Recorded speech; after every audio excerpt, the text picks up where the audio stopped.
istighatsah dengan orang soleh. Istighatsah itu secara bahasa artinya meminta tolong. Namanya meminta tolong berarti memanggil-manggil. Istighatsah yang biasa kita baca adalah bertawassul dengan baginda Rasulullah SAW atau orang-orang soleh, cuma menggunakan lafadz memanggil, lafadz nida kepada baginda atau orang soleh.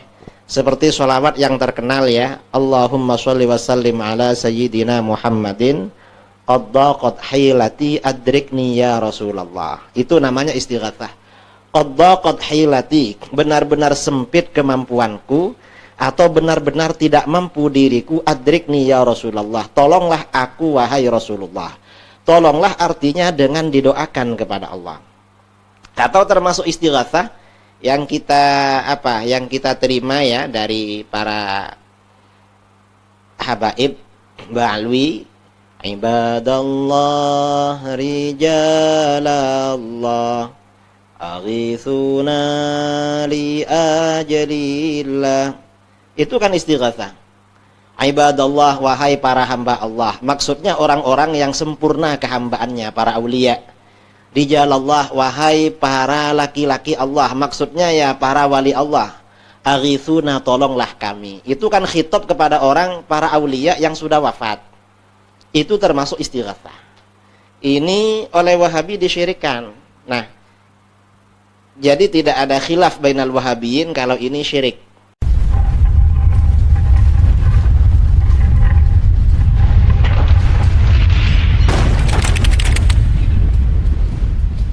Istighatsah maknanya talabul ghauth wa huwa al-inqad minasyiddah wal halak. Istighatsah itu juga minta pertolongan. Tapi minta pertolongannya minta diselamatkan dari penderitaan, dari kebinasaan, dari hal-hal yang membahayakan. Kalau isti'anah meminta hal yang baik-baik, kalau orang berdoa, ya Allah beri saya rizki, beri saya jodoh, beri saya umpamanya kemudahan, itu istighatsah, itu isti'anah. Ya Allah bantu saya dalam melakukan pekerjaan ini, itu isti'anah. Tapi istighatsah itu, ya Allah bebaskan saya dari kesulitan. Ya Allah tolong saya dari wabah ini. Ya Allah, lepaskan saya dari penderitaan ini. Itu namanya istighatsah. Ada 3 jenis istighatsah. 1 disyariatkan. 2 dibolehkan. Yang ketiga haram, terlarang. Adapun yang pertama yang disyariatkan adalah istighatsah hanya kepada Allah. Minta diselamatkan dari segala yang berbahaya yang hanya Allah yang bisa. Seperti umpamanya ketika berjumpa dengan musuh di medan perang. Secara zahir, hitungan secara matematis, di atas kertas, kita akan kalah. Musuh banyak, kita sedikit. Kalau tidak karena pertolongan Allah, tidak akan mungkin menang. Maka berdoa kepada Allah agar diselamatkan dari kebinasaan di medan perang yang tidak berimbang tersebut. Istighatsah berlaku di sana, minta kepada Allah, dan ini yang pernah dilakukan oleh Rasulullah SAW. Ketika Nabi SAW di perang Badar melihat pasukan musyrikin begitu banyak, 1000 lebih. Melihat kekuatannya hanya 300 sekian orang. 3 kali lipat. Belum berpengalaman dalam berperang. Beliau berdoa sambil menadahkan kedua tangannya menghadap ke kiblat. Meminta pertolongan kepada Allah Azza wa Jalla. Beliau menyatakan, Allahumma njizli ma wa'antani. Allahumma in tahlik hadhil asabah min ahli Islam la tu'bad fil ard. Ya Allah, tunaikan janjimu kepadaku, bahwa Engkau itu akan memberikan kemenangan kepadaku. Ya Allah, bila kelompok kecil sekarang ini hancur, kalah di medan perang sekarang, Engkau tak akan lagi ada yang menyembah selama-lamanya di muka bumi. Kalau Nabi dan para sahabatnya kalah terbunuh, Islam sudah akan berhenti perjalanan dakwahnya di sana. Sampai saking khusyuknya, selendangnya yang waktu itu diletakkan di atas pundaknya, kemudian jatuh, diambil oleh Abu Bakar As-Siddiq radhiyallahu anhu. Lalu Abu Bakar menyemangati, sungguhnya Allah akan menunaikan janjinya kepadamu ya Rasulullah. Berdasarkan hal ini turun ayat dalam Al-Quran, dalam surah Al-Fath, Allah menyatakan, إِذْ تَسْتَغِيثُونَ رَبَّكُمْ فَاسْتَجَابَ لَكُمْ أَنِّي مُمِدُّكُمْ بِأَلْفٍ مِّنَ الْمَلَائِكَةِ مُرْدِفِينَ. Ingat ketika kamu beristighatsah kepada Allah, meminta pertolongan agar dihindarkan dari kekalahan di medan perang ini. Fastajaba lakum, maka Allah mengijabah permintaan kalian. Anni mumiddukum bi alfin minal malaikati murdifin, bahwa kami itu akan mengutus 1000 malaikat yang turun secara berduyun-duyun. Malaikatnya 1000, musuhnya 1000. Jangankan 1000, satu malaikatnya saja kekuatannya tak bisa dikalahkan oleh manusia. Ini 1000, bayangkan.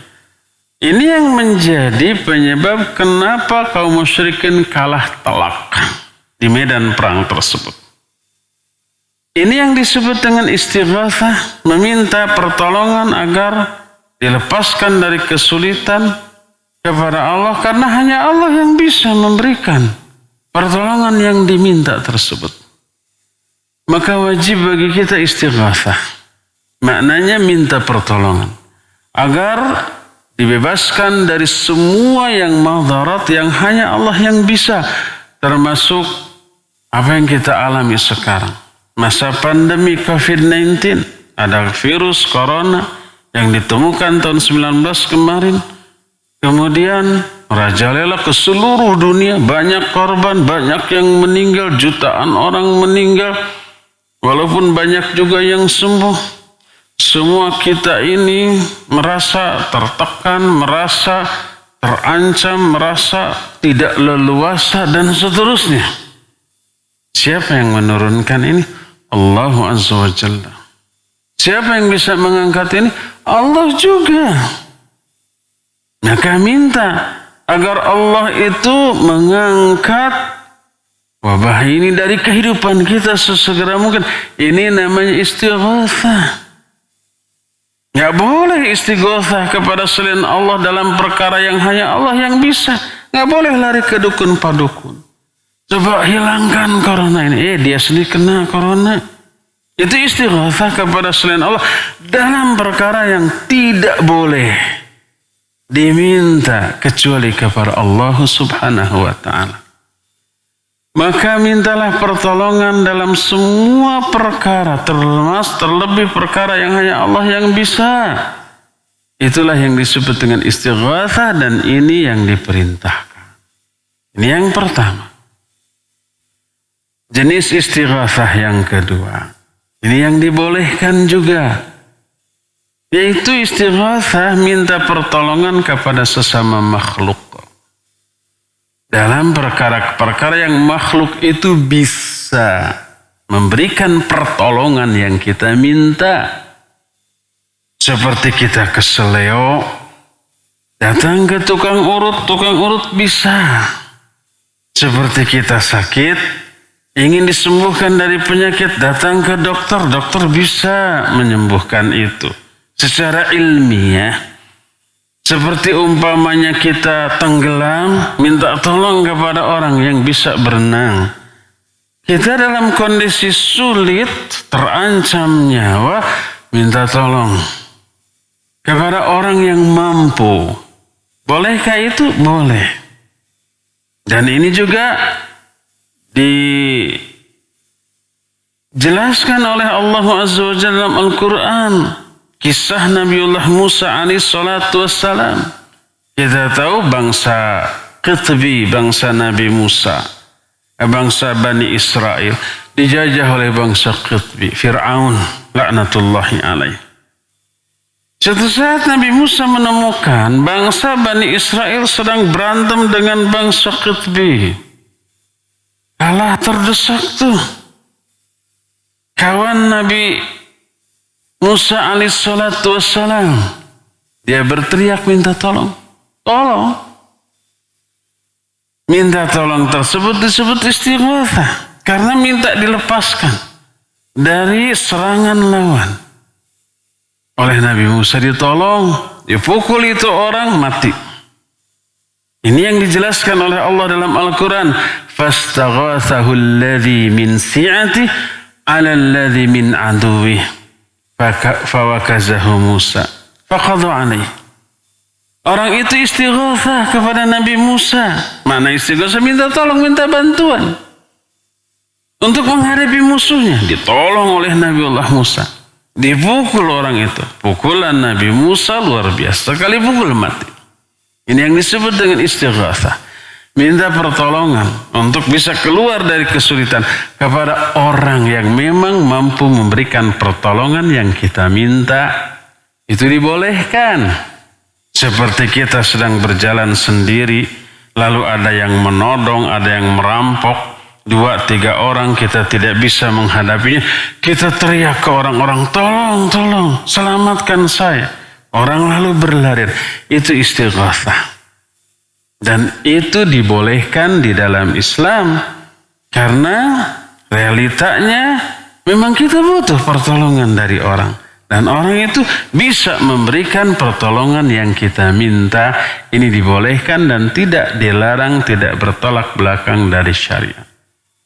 Inilah 2 jenis istighatsah yang secara syar'i boleh dilakukan. Yang pertama wajib minta pertolongan kepada Allah agar lepaskan dari semua kesulitan, dan yang keduanya minta pertolongan kepada orang yang dia itu mampu memberikan pertolongan yang kita minta. Jenis yang ketiga dari istighatsah ini yang diharamkan.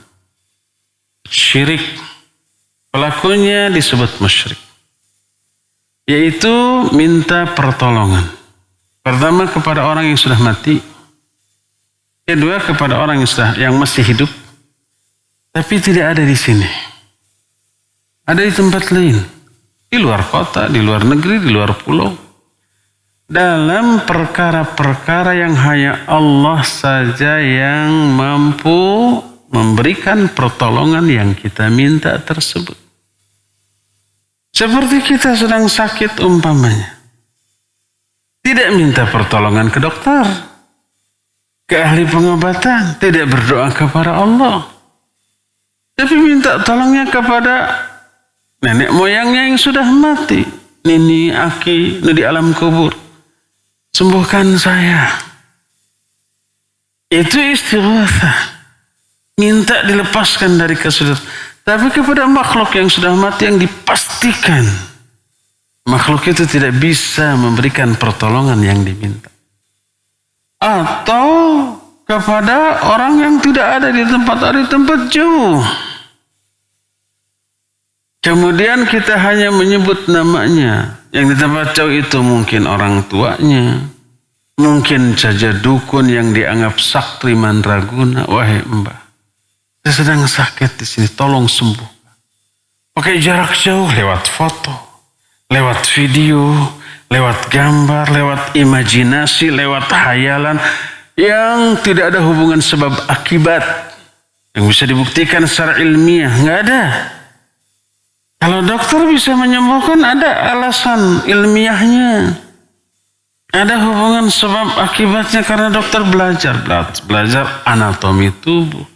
Belajar kenapa seseorang bisa sakit, apa ada virus, ada bakteri, atau ada kerusakan organ, dan bagaimana caranya, dokter belajar. Ada hubungan sebab akibat antara penyakit dengan cara pengobatan sehingga sembuh, ada ilmiah, rasional, logis, masuk akal, realistis. Adapun dukun Adapun umpamanya cara yang disebut dengan supranatural melalui foto, melalui video yang tidak ada penjelasan ilmiahnya, nggak ada alasan rasional, logis, nggak ada hubungan sebab akibat. Mau menyembuhkan, mau tidak, ini tidak boleh, haram. Karena itu istighatsah kepada sesama makhluk dalam perkara yang makhluk itu tidak bisa memberikan apa yang diminta. Terlebih dalam bentuk berdoa. Karena doa adalah ibadah. Sebagaimana sabda Nabi SAW, ad-doa huwal ibadah. Doa itu ibadah. Ud'uni astajib lakum. Doalah kepadaku, aku akan ijabah doamu. Oleh karena itulah maka kalau berdoa kepada Allah meminta pertolongan agar dilepaskan dari kesulitan disebut istighatsah kepada Allah, maka berdoa kepada orang yang sudah mati agar dilepaskan dari kesulitan, istighatsah kepada sesama makhluk, dan itu ibadah kepada sesama makhluk musyrik, haram, tidak boleh.